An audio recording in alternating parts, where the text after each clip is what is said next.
Hemos pasado un tiempo musical donde yo creo, ¿no?, que ha sido bueno, que hemos disfrutado, que hemos recordado quién es el Señor. Y ahora vamos a pasar a otra parte de la fiesta, que es la comida, ¿no?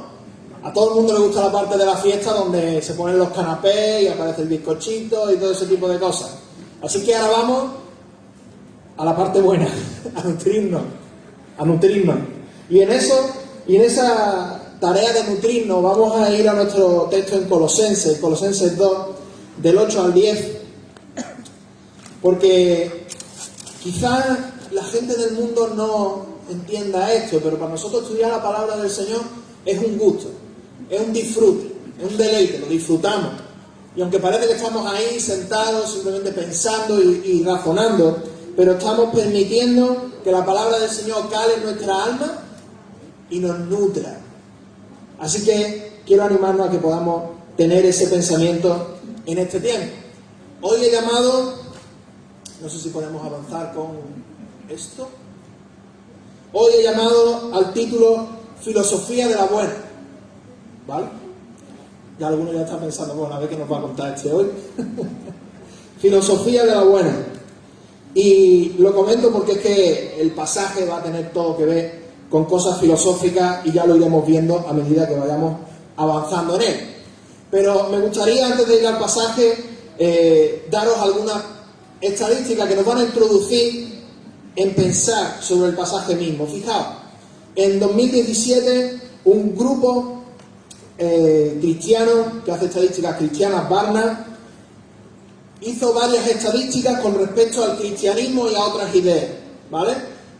Es decir, con respecto a cómo los cristianos, o aquellos que asistían a la iglesia en Estados Unidos, cómo ellos asimilaban o no ciertas ideas que se daban en el mundo. Y los resultados generales fueron bastante espantosos, no lo voy a ocultar. Fijaos, el 29% de los cristianos poseían, en 2017, me imagino que ahora será un poquito peor, poseían ideas seculares, ideas como de que para que algo sea cierto tiene que ser comprobado por la ciencia, la vida de una persona, el valor de la vida de una persona depende de la sociedad, ¿vale? Y no de lo que Dios diga. Quizá otras ideas que tenían de que lo mejor que podemos hacer con nuestra vida, lo que da significado y propósito a nuestra vida es trabajar mucho y ganar mucho dinero. Bueno, no veas, ¿no? Yo aquí pongo ya cristianos con comillas, ¿vale? Porque a mí me da la sensación de que algunos estaban ahí un poco bastante perdidos. Había otra que decía el 54% de los cristianos se identifican con posturas postmodernistas. Algo así como que nadie puede saber si hay un significado, un propósito en la vida. Cosas así o ideas como aquello que es bueno o malo depende de lo que tú opinas, ¿no? O si tus creencias ofenden a otra persona, entonces tus creencias son malas. Claro, yo cuando leía esto digo, madre mía, la iglesia americana está fatal, ¿eh? La verdad. Y está un poquito peor, porque la encuesta en 2017 también nos venía a referir a un número un poco escandaloso. El 61% de los cristianos, de aquellos que asistían a la iglesia por lo menos, tenían pensamientos enraizados en el movimiento de la nueva era. Casi nada, casi nada. Cosas como, ideas tales como todas las religiones oran al mismo Dios, el propósito de la vida consiste en convertirse en uno con el universo, cosas así. Si tú haces algo bueno, entonces siempre te va a resultar algo bueno, ¿no? El karma, cosas así. Si tú haces cosas buenas, nunca te puede pasar nada malo, ¿no? Porque eso sería injusto. Y eso no es lo que vemos en la Escritura, ¿verdad? Y estas estadísticas me van a servir muy bien para introducir la predicación, porque en Colosenses 2, del 8 al 10, vamos a tener una advertencia muy fuerte sobre dejarnos engañar por este tipo de ideas y filosofías que encontramos a nuestro alrededor. Y ahora sí, quiero que vayamos a nuestro pasaje y que lo leamos juntos. Colosenses 2, del 8 al 10.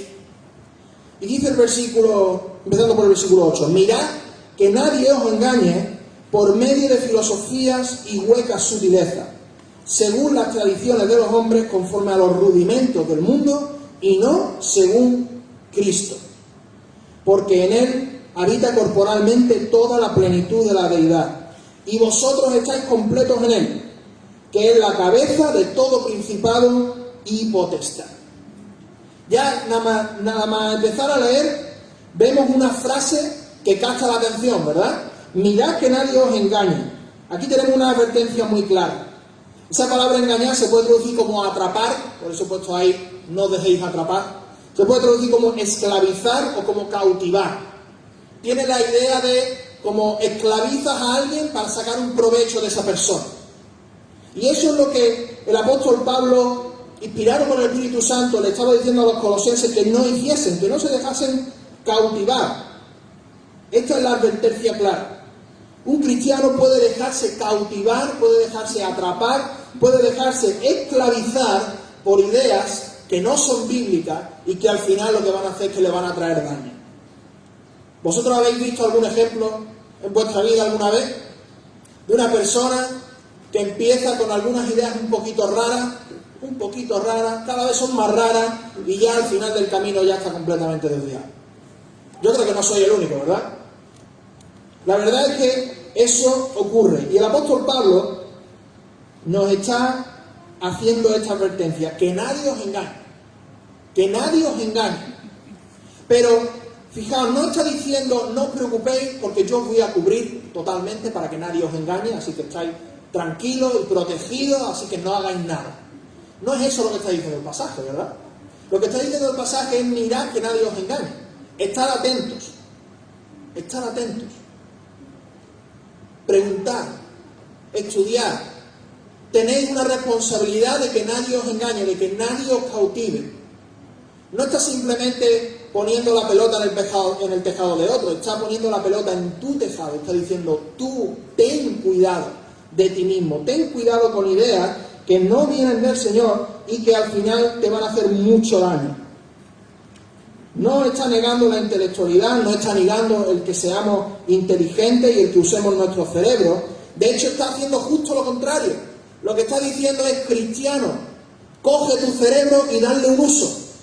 Úsalo de alguna manera para que no haya nadie que pueda cautivarte y atraparte de esta manera. La advertencia es clara. La advertencia es clara. Y como todos sabemos, y como he dicho antes, ha ocurrido, y seguro que alguno de vosotros tiene alguna cara en vuestra mente de alguna persona a la que le ha pasado eso. Así que tenemos que tener cuidado. No todo lo que escuchamos en el mundo viene del Señor. Y tenemos que ser capaces de filtrar aquello que nos llega para la gloria del Señor y para nuestro propio beneficio. Esa es la advertencia. Esa es la advertencia, que no nos engañemos. Y el apóstol Pablo nos va a decir cuál es el instrumento de ese engaño. El instrumento de ese engaño. Dice, mirad que nadie os engañe por medio de filosofía y huecas sutilezas. Aquí la palabra filosofía, como sabéis, es amor a la sabiduría, eso es conocimiento común, pero el historiador judío Flavio Josefo nos dice que esta palabra no se usa solamente para hablar de los filósofos, no se usaba solamente para hablar de los filósofos en su tiempo, sino de cualquier idea que estuviese en la sociedad.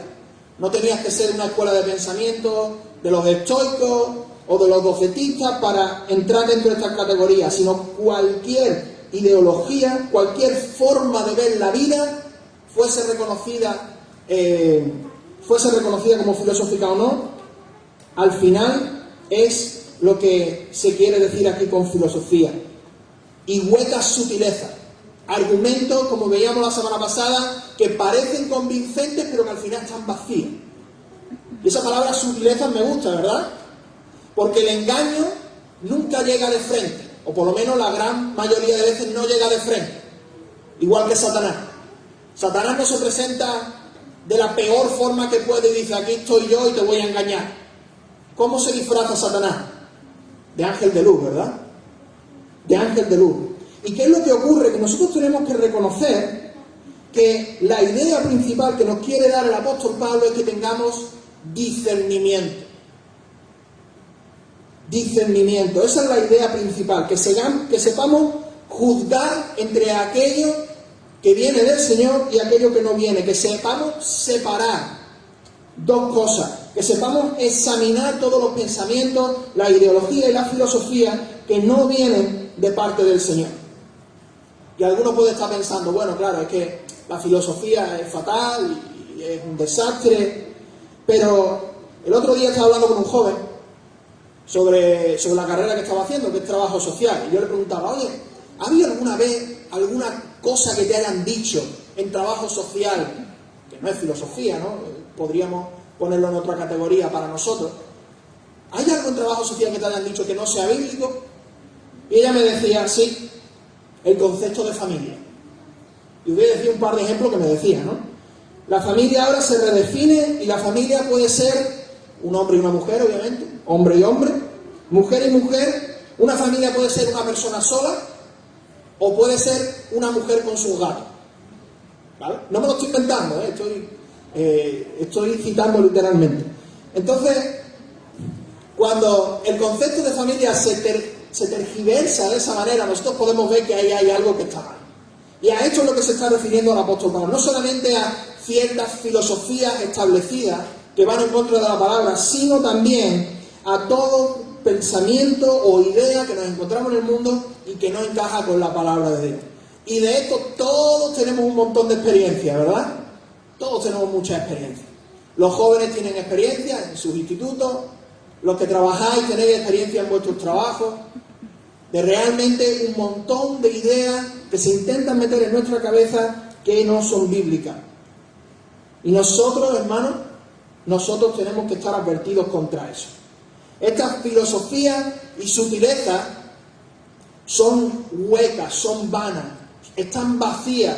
Cuando te llegan, como veíamos la semana pasada, son como palabras persuasivas, son argumentos convincentes, que tú lo ves a primera vista y dices, uy, pues a lo mejor tienen razón. A lo mejor tienen razón. Pero después, bajo un escrutinio de la palabra, eso no lo soporta. Al final son argumentos y son palabras que no traen vida, que no traen esperanza, que lo único que traen es desesperanza. No sé si os acordáis, hace algunas semanas lo dije, que para un gran número de ateos la única esperanza que le queda al ser humano en el futuro es ninguna, porque el universo se va a destruir y va a acabar en un estado frío, perpetuo, sin movimiento y sin nada, y lo único que vamos a quedar vamos a ser nosotros como motas de polvo. ¿Eso qué tipo de esperanza es? ¿Qué tipo de esperanza es esa? Yo la verdad es que cuando comparo el cristianismo y el mensaje de Cristo con estas ideas, como veíamos la semana pasada, siempre veo que al final Cristo sale ganando, la verdad. Y la filosofía, aun siendo el instrumento para el engaño, filosofías y huecas sutilezas, y quiero, digamos, que se entienda de manera general, hay una base para ese engaño. La filosofía y las huecas sutilezas son el instrumento, el medio que se usa para engañar, pero la base o el fundamento de ese engaño lo vemos en el versículo, la segunda mitad del versículo. Dice, según las tradiciones de los hombres y conforme a los rudimentos del mundo. Aquí se habla de los rudimentos del mundo, las tradiciones de los hombres, los pensamientos que provienen exclusivamente del hombre. La razón humana pura, de una manera que al final termina yendo en contra de la palabra de Dios.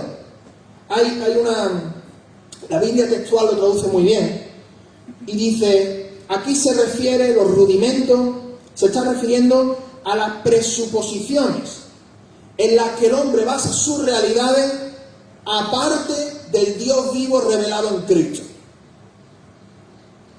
Eso es de lo que estamos hablando. Las presuposiciones en las que el hombre basa sus realidades apartado del Dios vivo revelado en Cristo. Y eso, hermanos, es lo que nosotros tenemos que evitar. Nosotros tenemos que evitar los pensamientos que fluyan de una base tal y como esta, que simplemente quiere construir su realidad apartado de Cristo. Y ahí el apóstol Pablo nos está diciendo muy claramente que no, que eso no es así, que tengamos cuidado, que eso nos puede esclavizar, que eso nos puede atrapar. Eso tenemos que tenerlo muy en cuenta.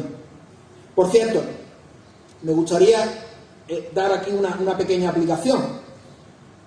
A veces, muchas veces la mejor manera de evangelizar y hacer que la otra persona se dé cuenta de que realmente no tiene tanto peso lo que dice, es preguntarle mucho el por qué.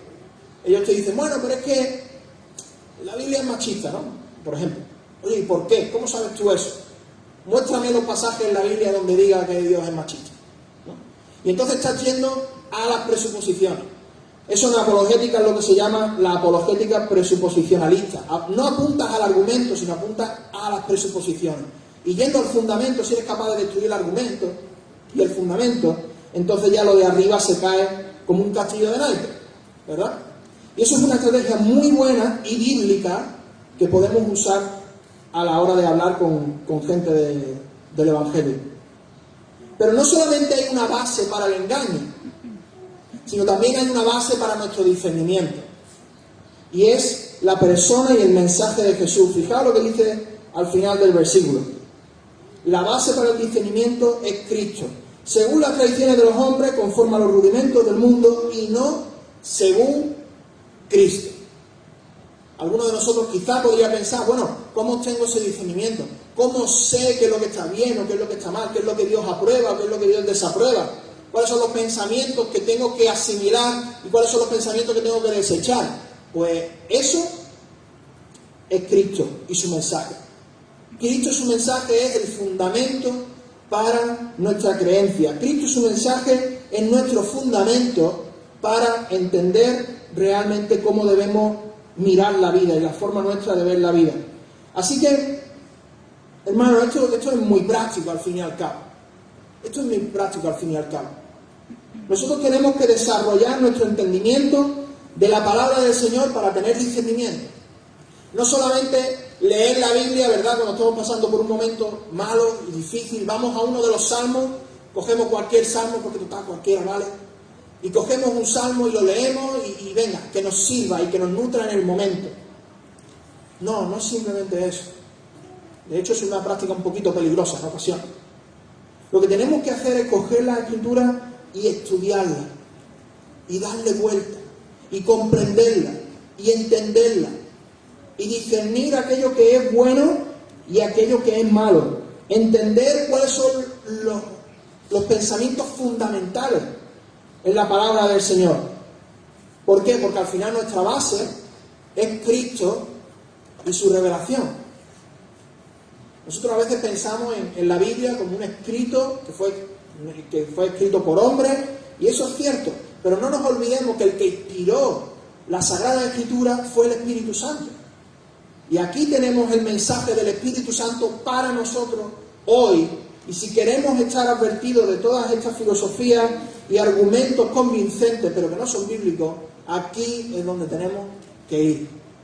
Y fijaos que me gusta hacer énfasis en la palabra del Señor, y está fundamentado en la palabra del Señor, pero no lo hago porque yo quiera. Ya veis que el pasaje nos lo está diciendo. Así que es eso, no es simplemente que yo me enfoco mucho en eso, es que la Biblia se enfoca mucho en eso. La Biblia se enfoca constantemente en renovar nuestra mente, en renovar nuestro entendimiento para que no caigamos en algo que está mal. Pero claro, yo voy a ser honesto. Cuando estaba estudiando este mensaje, me di cuenta que el versículo 8 ha sido un versículo que históricamente ha generado un debate, ¿vale? De la razón y la fe. Y la pregunta o los argumentos que se han usado muchas veces es, bueno, si Dios nos dice que tengamos cuidado de la filosofía y las huecas sutilezas, entonces tenemos que razonar, tenemos que pensar, tenemos que darle al coco, tenemos que ser intelectuales. ¿Eso es bueno? ¿Eso es pecado? ¿Deberíamos ser gente estudiosa que usa los recursos a su disposición para entender más la palabra del Señor? ¿O simplemente la leemos y tenemos un concepto de fe un poco extremo y ya entonces nos quedamos con eso? Entonces, un pasaje que ha causado un debate tan grande y tan largo a lo largo de la historia de la Iglesia, que yo digo, creo que sería un desperdicio si pasamos por ahí y no lo tratamos un poquito. ¿verdad? Yo creo que por lo menos una pincelada, y ni mucho menos pretendo hoy dar una respuesta perfecta, ni algo que ya esté totalmente completo, porque no voy a resumir 2000 años de historia de la Iglesia en 20 minutos, ¿verdad? Eso no lo puede hacer nadie. Pero sí me gustaría dar algunas pinceladas para, por lo menos, tener una buena idea de la relación que hay entre la razón y la fe. Y esto, hermano, alguno puede decir, uy, esto se va a volver un poquito árido y un poquito ya raro. Pero ¿sabes qué? Hay algunos de vosotros, que yo lo sé, y otros que nos pueden estar escuchando por internet, que están en iglesias que cuando empiezas a pensar un poquito, te dicen que eso es del diablo, ¿verdad?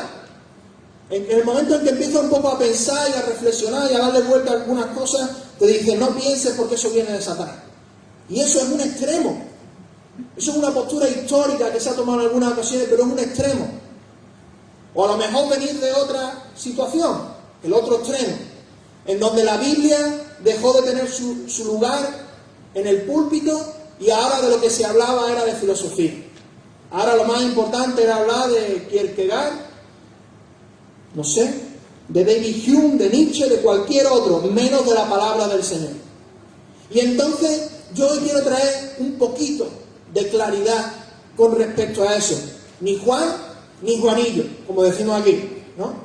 Ni Juan ni Juanillo. Hay extremos. Y nosotros como cristianos tenemos que tener cuidado con esos extremos, porque cuando llevamos las cosas a sus extremos, al final eso nos hace daño. Y mi objetivo en esta mañana no es solamente traer ya os digo, un poquito de lucidez con respecto a eso, sino traer tranquilidad, y ya veréis por qué. Martín Lutero en este tema de la razón y la fe, fue muy bueno a la hora de distinguir dos usos de la razón: el uso magistral y el uso ministerial. ¿Vale? Me gustaría comentar un poco qué es lo que significa cada uno de ellos. El uso magistral no tiene que ver con algo excelente, ¿no? Nosotros hoy día decimos, oye, eso es magistral, que es algo muy bueno, ¿no? Pero en el contexto de Martín Lutero, la palabra latina magister, lo que significaba era profesor o maestro. Entonces, lo que él explicaba es que el uso magistral de la razón es cuando la razón se pone por encima de las Escrituras. Se pone como el profesor de las Escrituras, como el maestro de las Escrituras. ¿Vale? Ya podéis imaginar un poco por dónde va la cosa. Y aquí es cuando nosotros tenemos que tener mucho cuidado. Y el uso ministerial de la razón, sabéis que la palabra ministerio significa servicio, ¿verdad? El servicio. La palabra ministro significa siervo, servidor, una persona que sirve. Entonces el uso ministerial de la razón no es aquel que se pone por encima de las Escrituras, sino el que se pone por debajo de las Escrituras, para servir a las Escrituras, para ayudar a nuestro entendimiento de las Escrituras. Y yo entiendo que esto es una forma de definir este debate de una manera muy buena y que nos ayuda a discernir. Porque muchas veces decimos, oye, mira, no quiero liarme con ideas raras, pero hombre, tengo un intelecto, el Señor me dice que lo ame con toda mi mente, ¿no? ¿Cómo lo hago? ¿Cuál es el punto medio? Pues yo creo que esto expresa muy bien el punto medio, que Martín Lutero ahí dio en el clavo. Nosotros creemos que un uso magistral de la razón no es apropiado. Nosotros entendemos que la razón no puede estar por encima de las Escrituras, porque las Escrituras son revelación de Dios. Las Escrituras nos dan el fundamento para saber qué es lo que es verdad y qué es lo que no. Las Escrituras provienen de Dios mismo y son ciertas y son verdaderas. Y yo estoy asumiendo que las Escrituras son ciertas y son verdaderas porque estamos aquí en la iglesia. Todos lo asumimos, ¿verdad? Las Escrituras son ciertas, son verdaderas y provienen de Dios. Si alguien quiere saber por qué las Escrituras son ciertas y son inspiradas, pues hay una predicación de 2 Timoteo que di hace unos meses, en donde ahí hablamos de algo. Pero por ahora mismo voy a asumir que todos pensamos que las Escrituras son ciertas e inspiradas. Entonces, si las Escrituras vienen de Dios, amigo, tú por mucho que razones, nunca vas a poder saber más que Dios. ¿Os acordáis de la cita de la semana pasada, esa figura? en donde había un hombre escalando la montaña de la ignorancia y al final se encontraba con los teólogos que habían estado ahí desde siglos, ¿no? Entonces, Dios sabe más que nosotros, Dios no miente, y Dios nos ha dado un conocimiento que nosotros con nosotros mismos no podríamos haber alcanzado. Pero el uso ministerial de la razón sí que es lícito, una razón que se somete a las Escrituras, una razón que piensa y se usa para poder comprender mejor las Escrituras. Y yo creo que ese es el punto clave. Creo que cuando Tertuliano dijo, ¿qué tienen en común Atenas y Jerusalén? Refiriéndose a los filósofos griegos y a la escritura judía. ¿Qué tienen en común estas? Pues no tienen absolutamente nada. Lo que yo veo que se estaba refiriendo era a esto, al uso magistral de la razón. Porque los filósofos en su tiempo, igual que los gnósticos en Colosenses, ponían la razón por encima de las Escrituras. Y nosotros debemos de evitar eso. Pero sí que quiero dar algunos ejemplos bíblicos de cómo es lícito, no solamente es lícito, sino que es bíblico y necesario que usemos nuestra razón. Que usemos nuestra razón, porque a veces nos quedamos simplemente, bueno, la Biblia me dice y ya. Y eso es cierto. Tenemos que confiar en la Escritura, pero a veces no vamos más allá. Y decimos, no, es que no quiero razonar demasiado, porque eso puede ser peligroso. Cuando a veces lo que estamos queriendo decir es, no, es que no quiero estudiar demasiado porque soy un perezoso. Y me ha salido una rima estupenda, ¿verdad? Así sin pensarlo ni siquiera, ¿no? Pero eso es así. Así que me gustaría daros algunos ejemplos bíblicos de por qué la Biblia nos anima a pensar y a conocer. Fijaos. Ay, qué pena. ¿Se ve bien?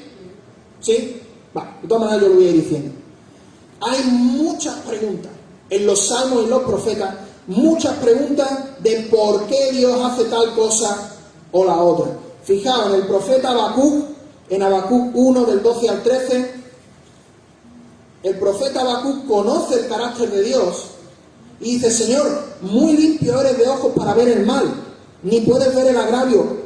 ¿Por qué ves a los menospreciadores y callas cuando destruye al impío, al más justo que él? Es decir, Señor, si tú eres bueno, si tú eres santo, si tú eres justo, si tú no puedes ver la maldad, ¿por qué permites esta realidad en nosotros? Eso es el profeta Habacuc, un hombre inspirado por el Espíritu Santo,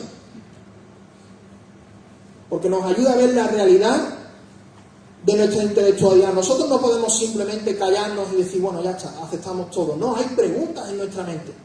Y el Señor recibe nuestras preguntas. ¿Y sabe lo que ocurre en el resto del libro del profeta Habacuc? Que Dios responde a las preguntas de Habacuc. Y Dios le da una respuesta. Y hay cosas que hablan en las que Él va a destrozar al impío. Él va a traer juicio sobre el impío y Él va a ensalzar a aquellos que son justos. Por decir una de ellas, ¿verdad?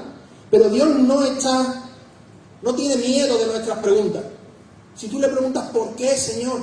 ¿Por qué permites esto en mi realidad? Dios no tiene miedo de tus preguntas. De hecho, las respuestas están en la Escritura y podemos ir ahí y descubrirlas.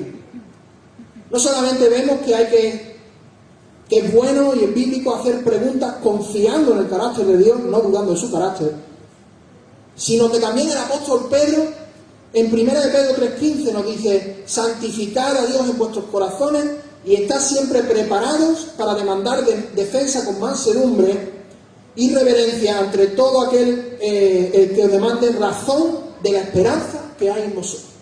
Presentad defensa del que os demande razón de la esperanza que hay en vosotros. Y esa palabra defensa, que es apología, se usaba para una defensa de un abogado en un tribunal.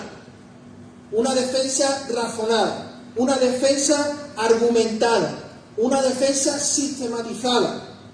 Esa es la defensa a la que se está refiriendo el apóstol Pedro. Y nosotros, si alguien nos pregunta, oye, ¿tú por qué crees que la Escritura es palabra de Dios? Oye, pues el Señor nos dice, dale razón de la esperanza que hay en ti. Díselo. Estudia los argumentos que hay a favor de todo eso y preséntaselo. Porque de esa manera el Espíritu Santo va a estar trabajando a través de lo que tú estés diciendo y va a ser parte del proceso que va a permitir que esa persona conozca a Cristo. y mucho más en una sociedad en la que estamos, una sociedad como la nuestra, que depende o dice depender tanto del intelecto, ¿verdad? No podemos simplemente decir, bueno, Dios te ama y se acabó. Explica un poquito más, defiende un poquito más, argumenta un poquito más. De hecho, la argumentación, y ese es el tercer punto, la argumentación lógica era lo que usaba el apóstol Pablo para predicar el Evangelio. En el libro, de hecho, lo vemos un montón de veces. Pablo, ¿dónde iba? Llegaba a una ciudad, ¿dónde iba? A la sinagoga, ¿verdad? ¿Y qué hacía con los judíos? Discutir. Hay hermanos que dicen, no, cuando estés evangelizando eso, por favor no discuta, porque es una falta de amor. Entonces, el apóstol Pablo era el hombre que menos amor tenía del mundo. Porque el apóstol Pablo, claro, no iba reventando cabezas por ahí, pero discutía con la gente y le decía, oye, tu posición no está bien. Y de hecho, dice la palabra en algunas ocasiones que dejaba a los judíos confusos.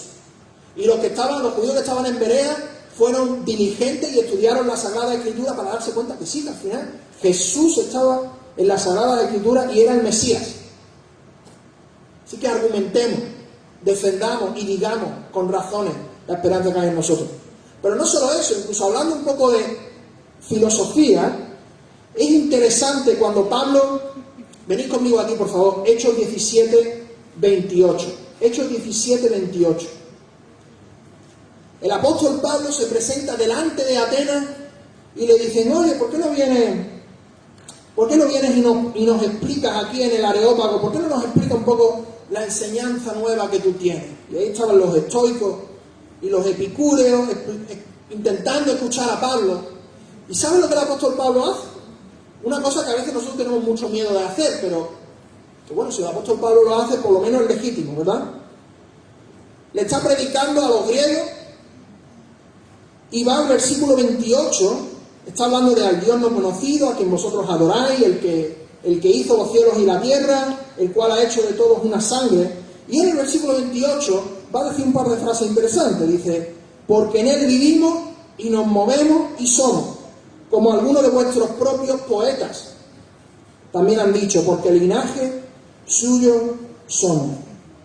¿Sabes a quién estaba citando aquí el apóstol Pablo? Estaba citando a dos filósofos griegos. El primero, Epiménides, en el siglo VI, porque en él vivimos y nos movemos y somos.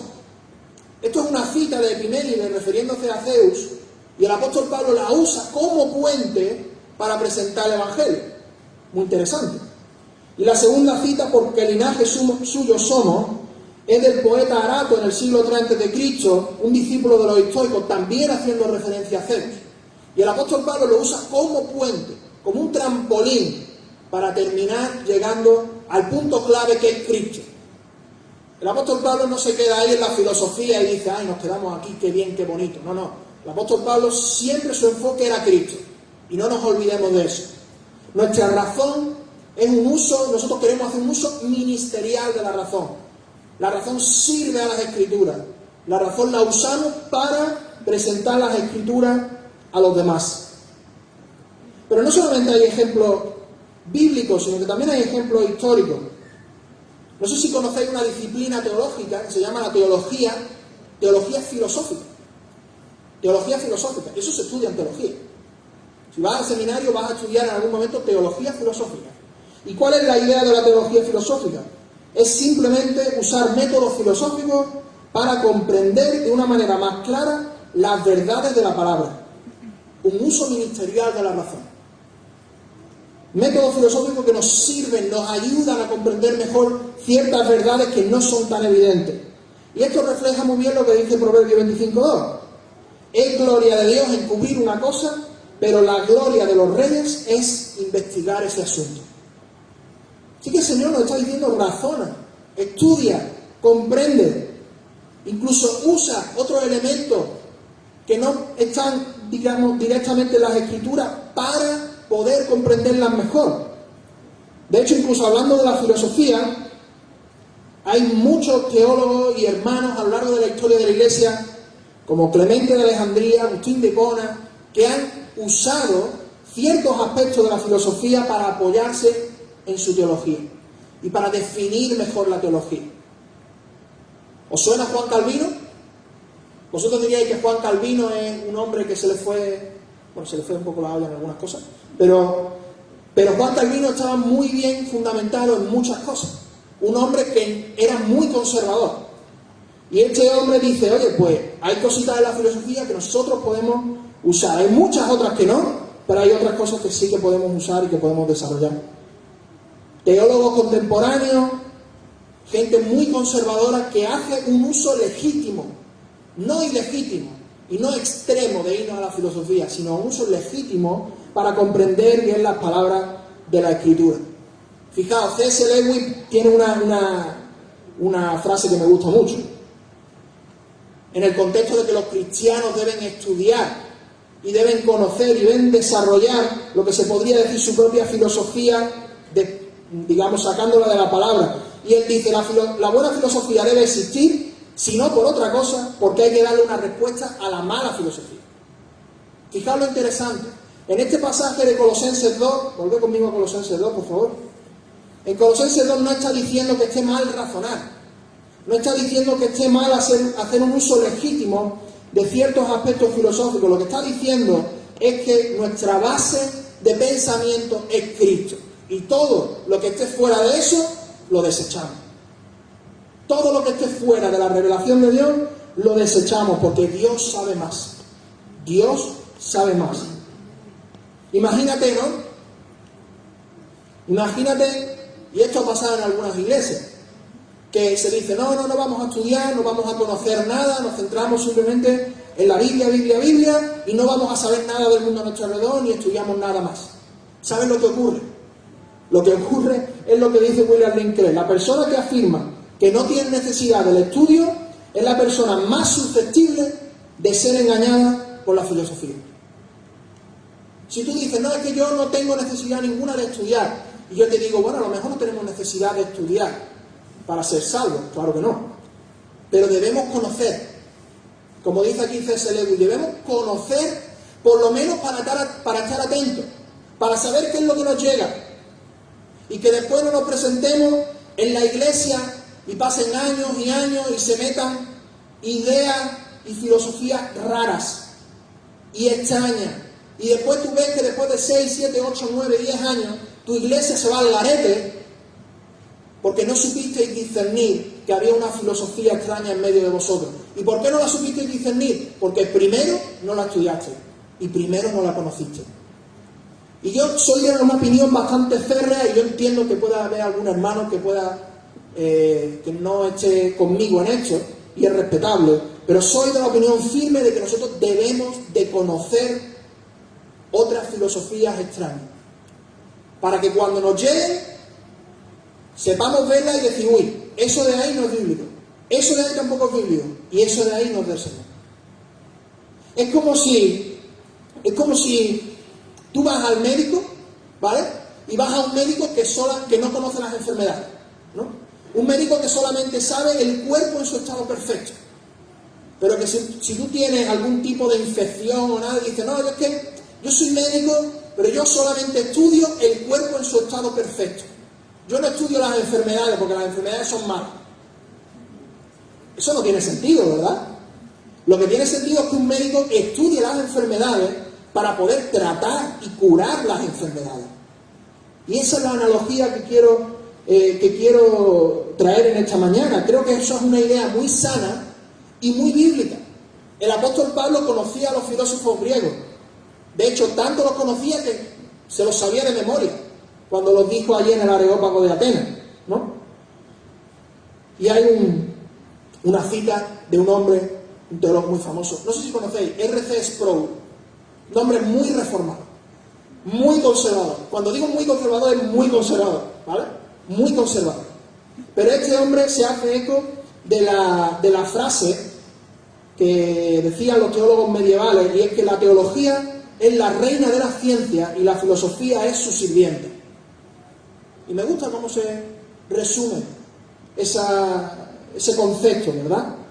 Y volvemos a lo mismo, un uso ministerial de la razón, no magistral, no un uso de la razón que está por encima de las Escrituras, sino un uso ministerial que está por abajo y ayuda para comprender las Escrituras mejor y mejor. Por favor, que nadie piense que ahora, la semana que viene, vamos a empezar aquí a abrir un libro de filosofía ni nada de eso, Yo quiero que entendamos que podemos razonar, que debemos usar nuestro intelecto al final para la gloria del Señor. Así que en este pasaje, en Colosenses 2:8, ¿qué es lo que podemos ver? Claramente, que Dios nos advierte de que hay cosas en este mundo, ideas en este mundo que no vienen de Él y que nosotros debemos rechazar. A lo mejor alguno de vosotros dice, uy, es que la filosofía está todo mal, pero te voy a decir una cosa. Muchas veces no lo pensamos, pero ¿y el uso de nuestro tiempo? ¿Y el uso de nuestro dinero? ¿Y nuestra cosmovisión? Hay mucha gente que no quiere dejar, desgraciadamente, que no quiere dejar su casa o dejar su seguridad por ir a servir al Señor a cualquier lugar. No digo que todo el mundo tenga que hacerlo, ni mucho menos, pero hay gente a la que el Señor le ha pedido eso y por miedo no lo ha hecho. ¿Sabes eso qué es? Eso es una filosofía extraña en tu mente. Una idea de que no, si dejo mi seguridad, entonces Dios no me va a proveer. Dios no va a estar conmigo, o vamos a pasar necesidad de alguna manera. Claro que va a pasar necesidad, pero Dios es tu seguridad.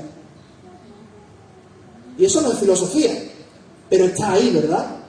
Está ahí. Y como creyentes muchas veces nos los comemos. Y rechazamos, no, la filosofía no, que esto está mal y tal y cual, pero después nos comemos otras ideas que nos vienen del mundo y no sabemos discernirlas porque nos falta conocimiento de las Escrituras. Así que, hermanos, yo también estoy creciendo en esto. De hecho, en casa tenemos un ejemplo muy bueno. Mi esposa y yo estamos, desde hace 2 o 3 meses para acá, estamos estudiando una corriente supuestamente cristiana, que ha nacido en Estados Unidos, que se llama cristianismo progresivo. Y estoy estudiándola porque sé que en algún momento llegará. Y quiero estar preparado para cuando llegue. De hecho, ya está llegando, a través de algunas voces en España. Entonces, estoy preocupado y quiero estudiarlo para que cuando llegue sepamos decir, esto está mal y lo desechamos. Y yo creo que eso es un ejercicio muy sano. Creo que es un ejercicio muy sano. No centrarse en las cosas malas, ni mucho menos. No centrarse en las filosofías extrañas, ni mucho menos. Nuestro centro es la palabra del Señor. Esto es a lo que nosotros nos debemos, este es nuestro centro y este es nuestro enfoque de estudio. Pero creo que la palabra del Señor nos deja claramente ver que debemos de saber también las cosas que están en el ambiente y entenderlas y reconocerlas para que no nos esclavicen, para que no nos hagan daño, para que no nos atrapen. Y creo que esta forma de pensar es muy bíblica y muy equilibrada y muy realista. Y va a traer mucha sanidad si es que nosotros lo llevamos de esa manera. Pero el pasaje sigue. El pasaje sigue, no nos quedamos simplemente en Colosenses 2:8, sino que sigue un poquito más, el versículo 9 y el versículo 10.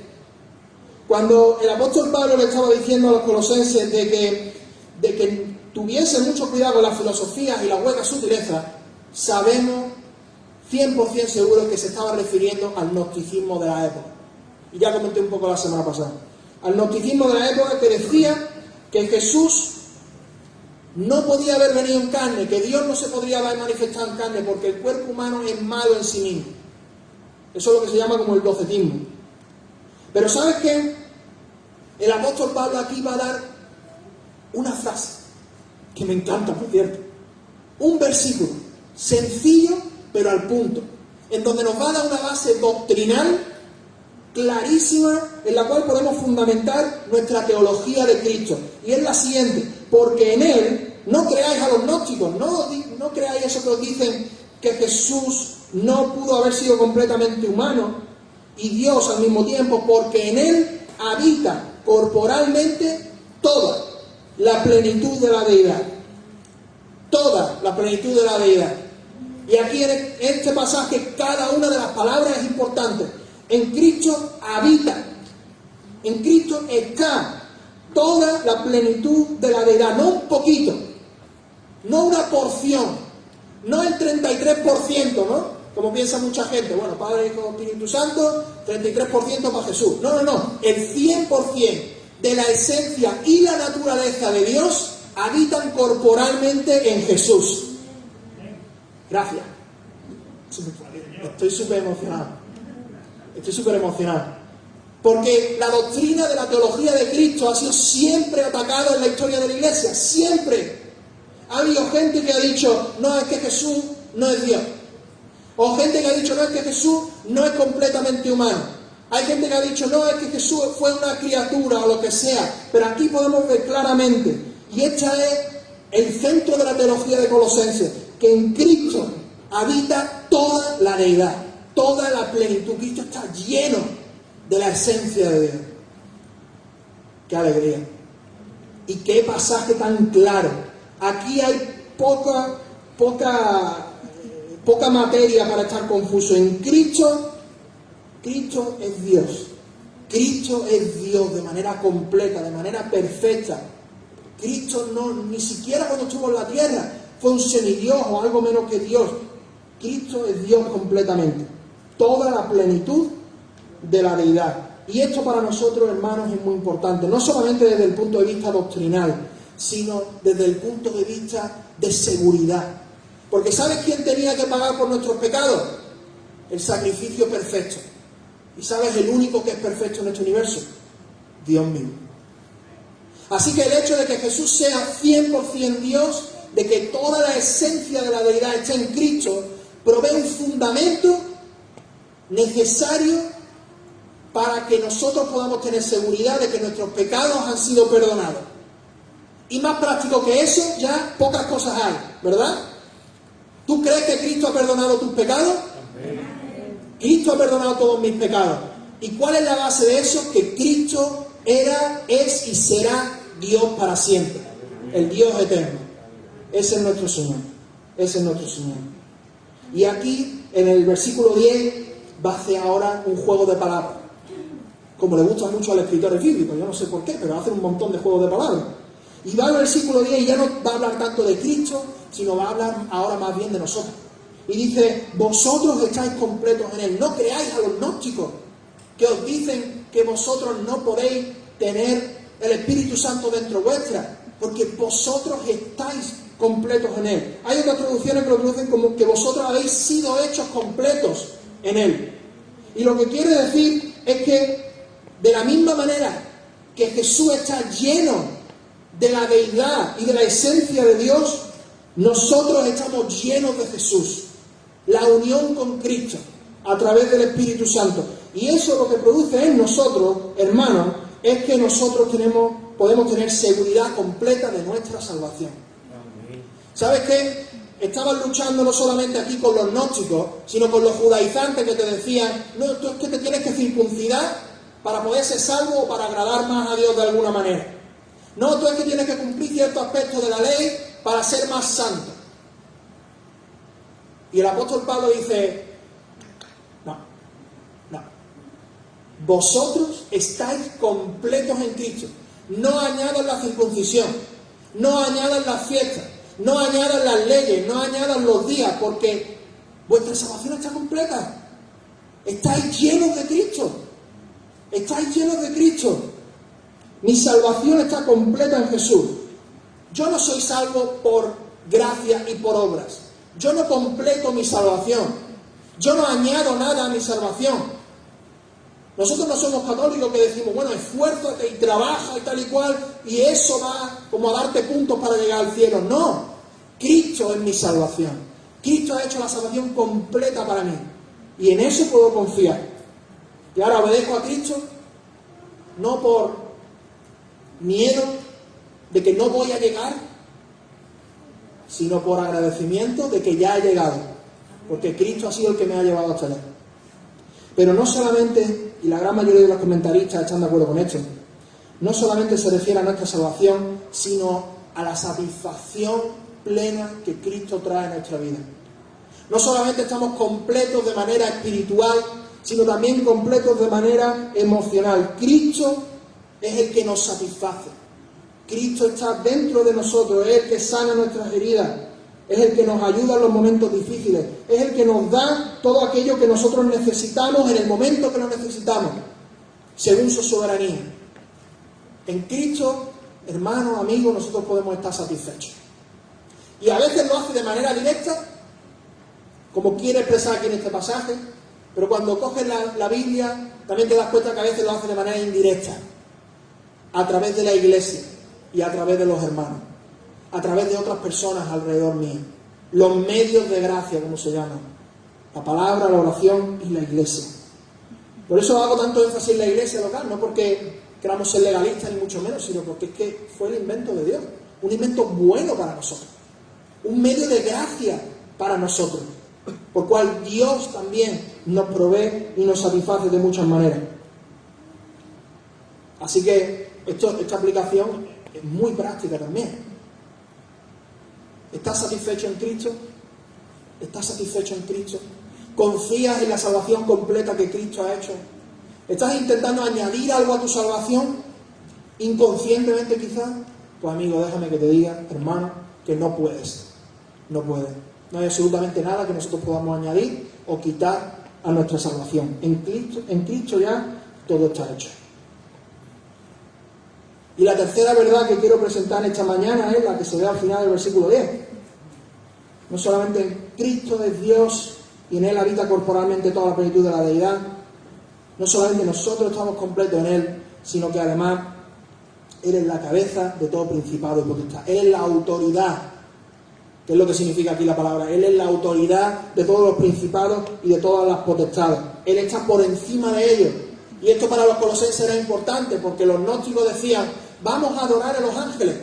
Y vamos a adorar a los ángeles y eso nos va a traer revelaciones y nos va a traer visiones y nos va a llevar a un conocimiento más profundo.